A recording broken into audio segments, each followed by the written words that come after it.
Good morning, good afternoon, or good evening, ladies and gentlemen. My name is Timothy, aka Movie Boy, aka 1 Minute Movies, and October of 2025 is upon us.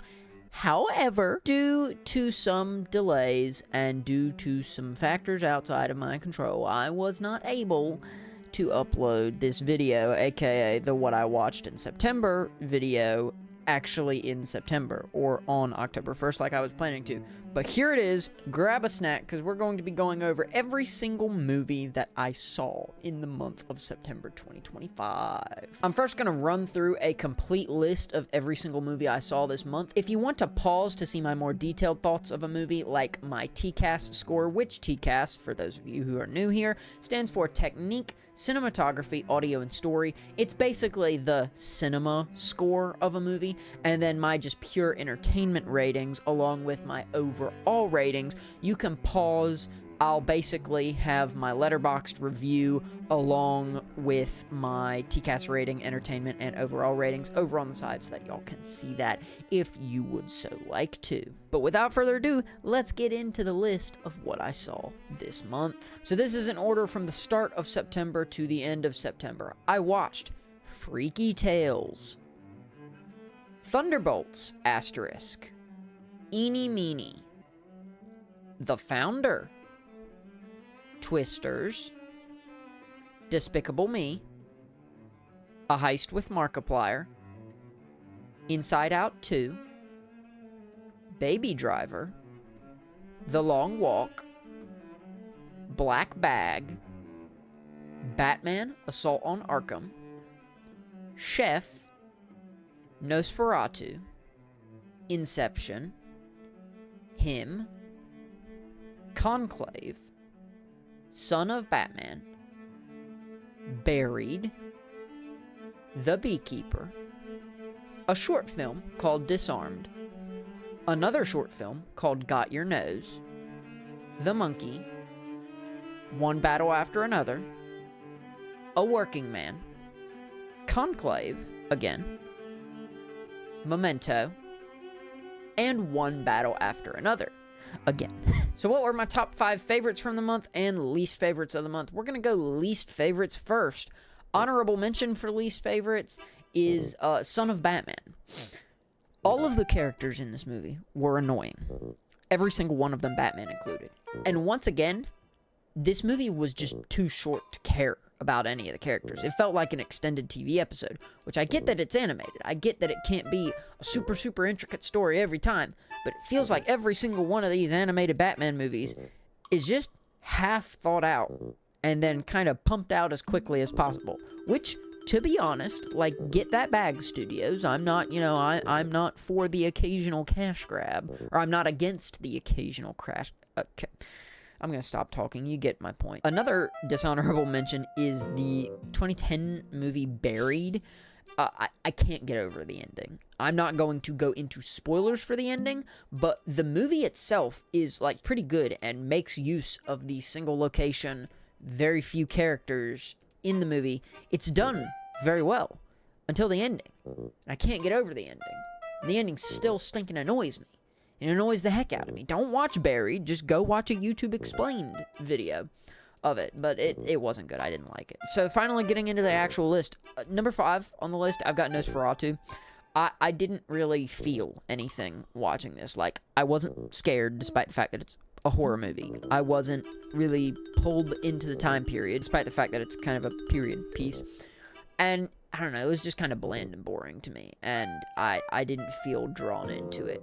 But I'm also not the biggest Robert Eggers fan, and I knew that going into this. Number 4 on the list is Him. This movie felt very derivative. It felt a lot like the movie Opus in that it was trying to do a whole lot, but didn't really develop any of it, and just kind of left threads hanging, if that makes sense. And it resolved well, in my opinion. Like, I didn't dislike the ending, but I don't know, felt weird, felt bad, didn't really like it that much. Add on to the fact that maybe not half of the movie, but a lot of the movie did feel kind of like music video editing. which I'm not the biggest fan of, so that obviously kind of gave me a headache at some points. Number 3 on the list is Eeny Meeny, and the reason why this is on my least enjoyed of the month is really, really baffling, because about halfway into the movie, I was like, this is pretty good. Like, it's not amazing, but this is pretty good. Like, I'm enjoying this thoroughly. And then the last 30 minutes of the movie hits, and it is just so annoying how the last 30 minutes of the movie play out. It's like one annoying thing after another happens towards the end of this movie. I'm not going to explain why. Add on to that in the middle of the movie for about a 20-30 minute period, it's very boring. Very little is happening about halfway through the movie. It's annoying. It's an annoying ending in the most straight to Hulu way possible, which I hate because the acting was good and the editing was very good. Number 2 on my least enjoyed of the month list is Freaky Tales. I just don't like anthology movies. I think I've come to realize that. Movies where the whole movie is just a couple stories from a couple different people set in the same world, not really building to the same story, because I was thinking about it while writing this video. I was like, I liked Weapons a lot, and if you think about it, Weapons is kind of an anthology film, but then I thought about it for 2 seconds, and it's not really, because it's kind of the same story progressing just through the lens of different characters. This is like 4 or 5 completely different stories from completely different characters.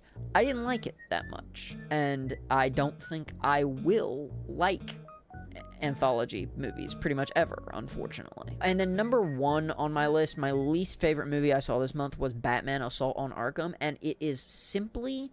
Well, okay, there's a lot wrong with it, but the main reason I put it at my least enjoyed is I clicked on Batman Assault on Arkham and figured I'd be watching a Batman movie.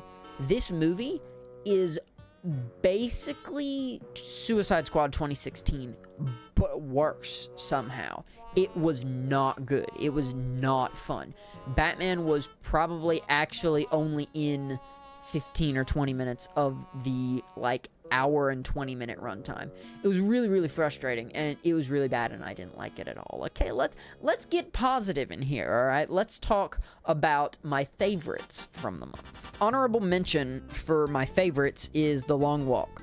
I greatly enjoyed The Long Walk, and the more I think about The Long Walk, the more I think it works. However, the movie is very, very much a downer, and even though I do like the movie, I prefer all 5 of these movies on the list over The Long Walk if I had to choose between them. So number 5 on the list is Baby Driver, and despite the fact that this is a rewatch, it is just an absolute blast. It is a fun film that it's not a perfect film by any means, but I greatly enjoy it. Number 4 is Conclave.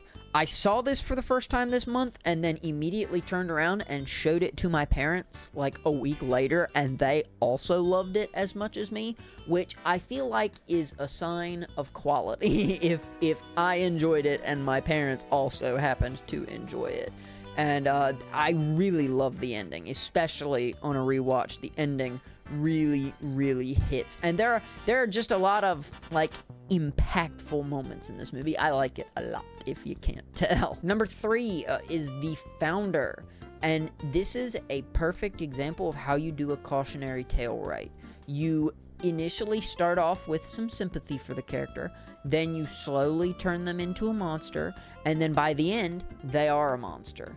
And my goodness, is he a monster at the end of this movie. This is a movie about McDonald's, and I went ahead, I don't know if you can see it, but I went ahead and bought it, and I bought it due to the simple fact that McDonald's legal department is so large that I legitimately worry. Any movie I own on DVD, I'm legitimately worried that McDonald's may one day decide to sue the distribution company for that movie and legit just never let it see the light of day again. And guess what? That's a benefit of physical media. I have that thing on my shelf. That disc, they can't stop that Blu-ray disc from working. They can stop the digital code that comes with it from working, but they can't stop that Blu-ray disc from playing the movie. Great movie. It was a rewatch, but I absolutely loved it. My number 2 favorite from the month was Inception, And I just want to say something right now. Thank you so much to Georgia Theater Company for showing the Flashback Cinemas movies, because I never would have gotten to see this movie in theaters if it wasn't for my theater's Flashback Cinema program. Now, I know that AMC has a great, shows a lot of old movies. I know that Regal shows a lot of old movies. Well, guess what? I don't live within an hour of an AMC. I also don't live within 2 hours of a Regal Cinemas. So therefore, I don't have many options other than my local theater. So the fact that my local theater was showing Inception, me and a friend went. We were the only two in the theater, which is super sad, but it was a Wednesday evening, so I understand. This was just great. This was a fun time. I think it makes a lot more sense. I definitely enjoyed the movie a lot more on a rewatch. I gave it 5 stars rewatching it this time, just because even though it is inherently a confusing movie, I understood pretty much everything I needed to, and I had a really, really good time watching it. And it's also a lot funnier than I remember, so that was a really, really nice time. And then finally, I don't think this is going to come as a surprise to any of you, but my number 1 film for the month of September is One Battle After Another. I went back and rewatched it just a couple nights ago, and it was amazing. It's a great movie. It's definitely my favorite from the month. I went through the whole list, and I was like, dang, this one's got it. I was like, this one's got it. It is close with Inception. I like it and Inception relatively closely, but One Battle After Another, it just doesn't feel like an almost 3-hour long movie. It's paced so well. It doesn't drag at all. And on a rewatch, I liked the dialogue a lot more. That was one of my biggest complaints, is that I thought there was just a little bit too much dialogue on the first watch. And that's actually one of the reasons why I gave it 4.5 stars on an initial watch rather than 5 stars. But on a rewatch, yeah, this thing is stinking awesome. Anyways, thank you guys so much for watching. Let me know what you watched in the comments down below in September. And be sure to follow me on Letterboxd, handles on the screen and in the description down below. I'm going to be watching a lot in October, honestly. There's a lot of good movies coming out, and a lot that I'm looking forward to coming out in October, such as The Smashing Machine, Roofman, Begonia, After the Hunt, just to name a few.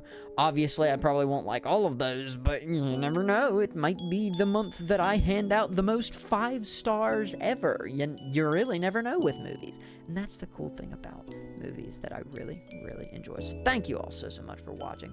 Be sure to leave a like if you enjoyed, and I'll see y'all, hopefully, for more than just one video a month in October.